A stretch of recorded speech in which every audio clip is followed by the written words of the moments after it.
Have you ever heard anybody say that the solution to poverty is money? At first glance, it sounds reasonable. Hey, I'm poor. That means more money would fix my situation. But is that true, especially across an entire system, an economy, the world?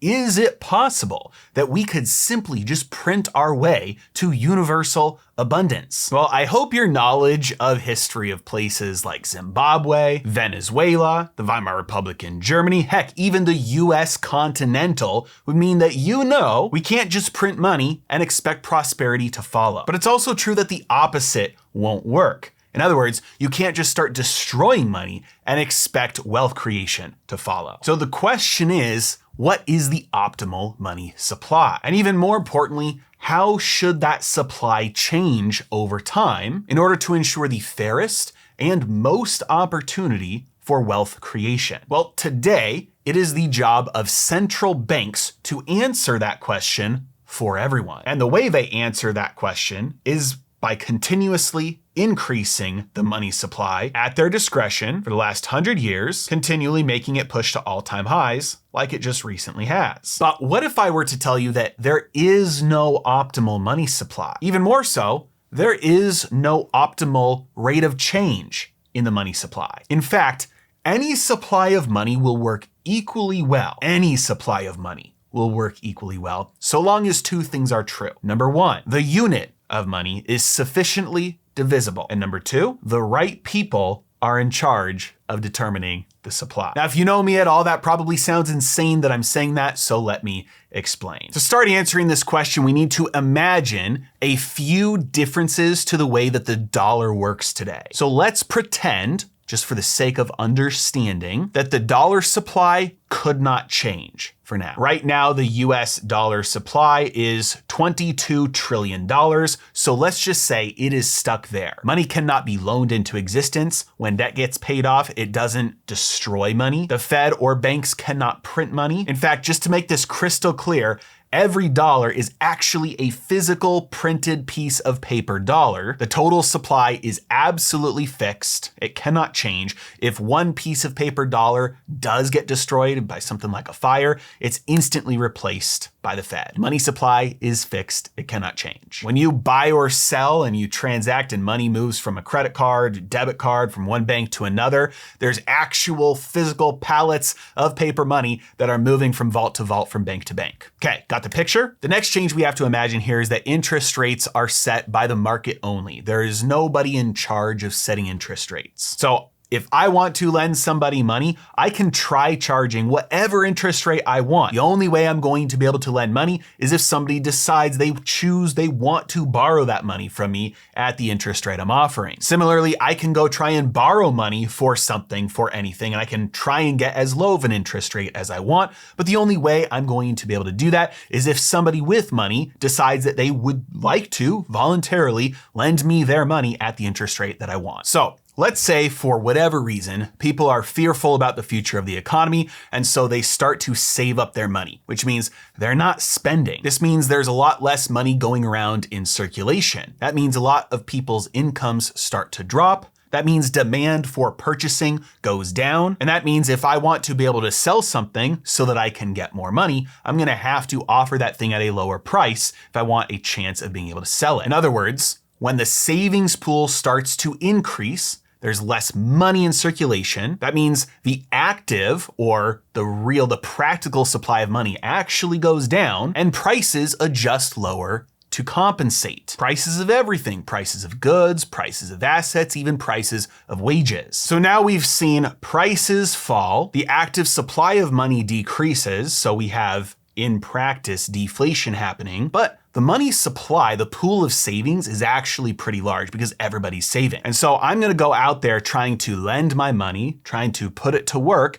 I'm gonna realize nobody wants to borrow my money from me because they all have savings, which means if I want to lend my money, I'm gonna have to charge a lower interest rate in order to get anybody to take my money. And so once the savings pool gets too large, interest rates will come down, which will incentivize me to actually go spend my money. It's not doing anything for me in savings. It's not making me a profit, or at least a decent enough profit. So it incentivizes me to actually go spend that money, and everybody else with savings. That drives that excess savings back into the economy, lifting prices back up. Now let's push this too far. Let's say everybody keeps on doing this. Rates are low, so everybody borrows and everybody spends. Well, guess what? It will get to a point where all of that money flooding into circulation drives prices up to the point where, I can't borrow now anymore at the low rates that I want to because nobody else has money. I try and borrow from you, I try and borrow from him, I try and borrow from everybody. Nobody has the excess savings anymore. So if I want to be able to borrow money, I'm gonna have to pay a really high interest rate. The savings pool just got drained, which means interest rates have to adjust higher, and that incentivizes people to save again.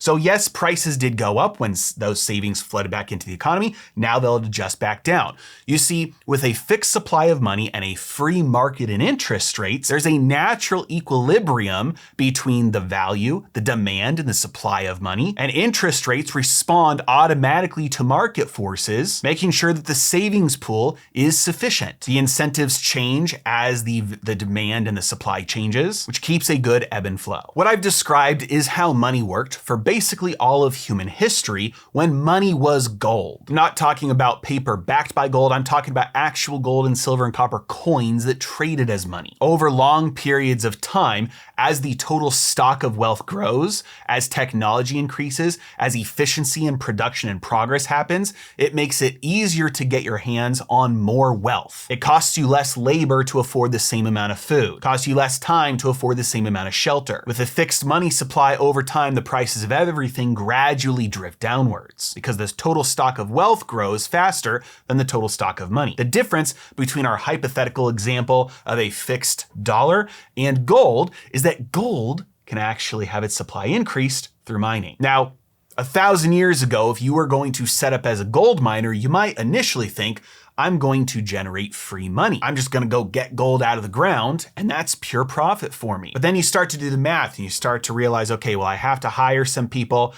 We have to do the labor of digging the holes in the ground. I have to buy the equipment, the shovels and the pickaxes. And then I have to invest in a furnace and the infrastructure to be able to refine it and then melt it down, stamp it into coins or bars. And you start to do the math and you realize, man, it's gonna cost me about 3 ounces of gold to produce 1 ounce of gold out of the ground. In other words, the demand for money at that time is not very high. It is easier to put your labor and your resources to work to get existing money from someone else rather than to put those resources at work to create new money. But that's not always the case. Sometimes, like in our example before, the demand for money can go up. In those situations, it may only cost a half an ounce of gold to produce every ounce of gold that you can out of the ground. So in those situations, all the miners start producing gold again. This means that throughout history, the inflation rate for gold was only between about 1% and 2%. This was dictated by the market forces when demand for money was great enough that it was profitable to produce more money. And that production stopped once it was no longer profitable to do so. Now, one of the issues with gold is that it was so valuable that people decided to start putting it in storage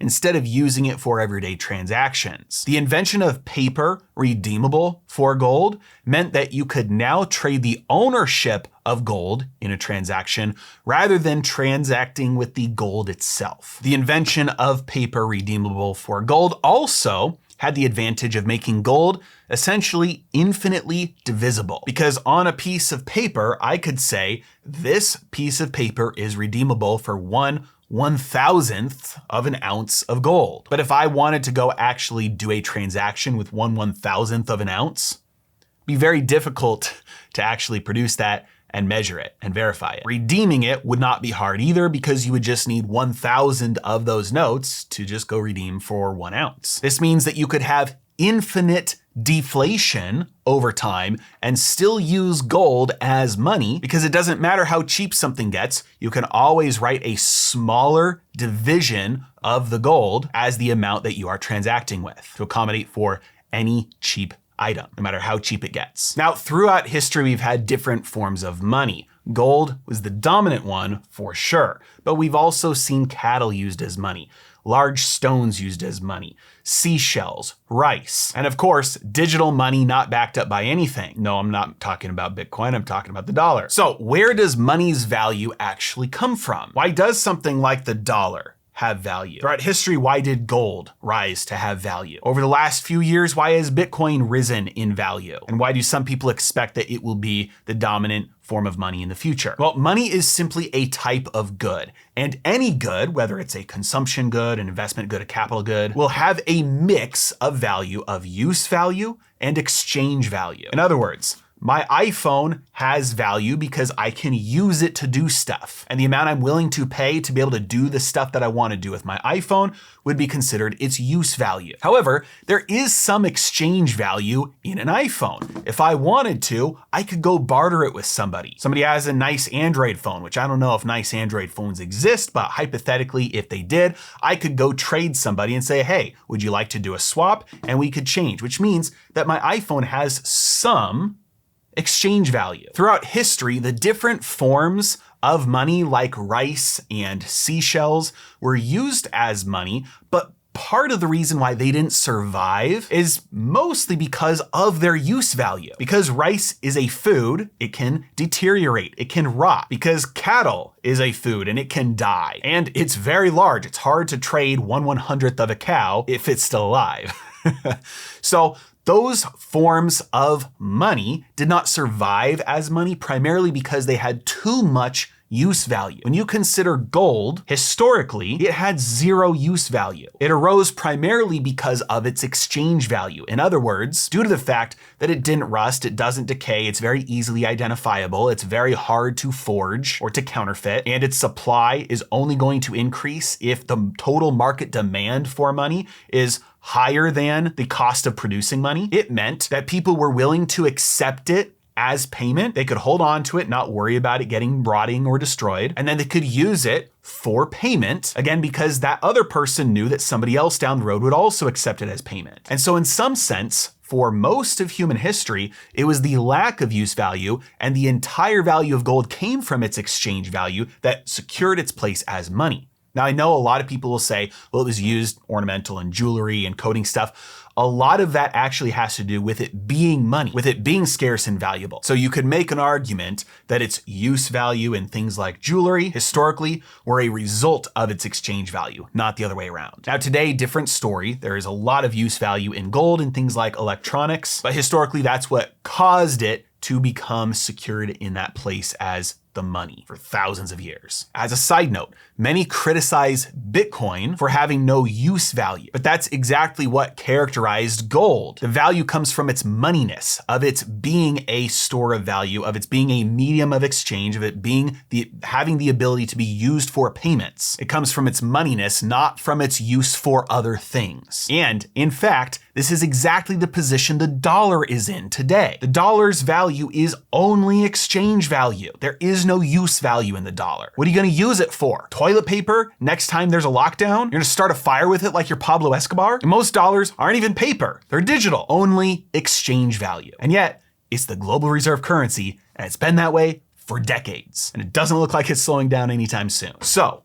money has very little or no use value. It only has exchange value. So we can say for certain that if you increase the money supply, you do not increase the use value in the economy, in the society, in the world. For example, if you increase the housing supply, you do increase the use value in the world. There's more houses that people can use. If you increase the car supply, you increase the use value in total in the world. There's more cars people can have. If you increase the food supply, you increase the use value in total in the world. There's more food that people can eat. If you increase the money supply, no more use value because money doesn't have use value. Okay, but what about its exchange value? If you increase the money supply in the world, does it actually increase in total the net exchange value that exists in the world? Well, exchange value only means it has value because it's waiting to be exchanged for something else of real value. You use money to exchange for something you want, like somebody's time, somebody's labor, somebody's product, somebody's food, the clothes somebody made, the house somebody built, the car somebody made. So the exchange value of money is a relative value compared to all of the actual stuff that exists in the world. Which means if you increase the supply of money, you only dilute the exchange value of the existing money. It does not add either use value to the world, therefore it does not add exchange value to the world. Which means that when you increase the supply of money, whether gold, Bitcoin, or dollars, it neither increases society's total use value nor the total exchange value. It has always been this way. When gold got mined for thousands of years, when it was being used as money, it diluted the purchasing power of the existing ounces of gold. That's why mining would stop, because eventually you've brought enough new coins into circulation that it has stopped the deflation enough that the demand for money stops being so high because the purchasing power of that money has been diluted. Now, this wasn't a bad thing. It kept the purchasing power of gold where the market wanted it. So then what would happen if the demand for money increases, but the supply doesn't? Let's say our example from earlier where the supply of dollars is capped, or even in a Bitcoin standard world. Well, then prices of everything else will have to drop because money's value is just exchange value. And so if the demand for money is growing, that means the other way you can say that is that the prices of everything else are dropping. In other words, you just get the opposite of what we've had for the last 100 years. Instead of prices slowly increasing and sometimes quickly increasing over time, you have prices that slowly decrease over time. And this is why you need a money that is sufficiently divisible, because as things get cheaper, you need to be able to pay for them with smaller and smaller parts of the money. The world we live in today with fiat money, dollars, that come into or out of existence by declaration from a central committee of people who think they know what's best for the rest of the world more than what the rest of the world knows for themselves. The value, the cost of money, the supply of money are all chosen for you. They decide in their ivory tower what you should pay to be able to get your hands on more money, what you should pay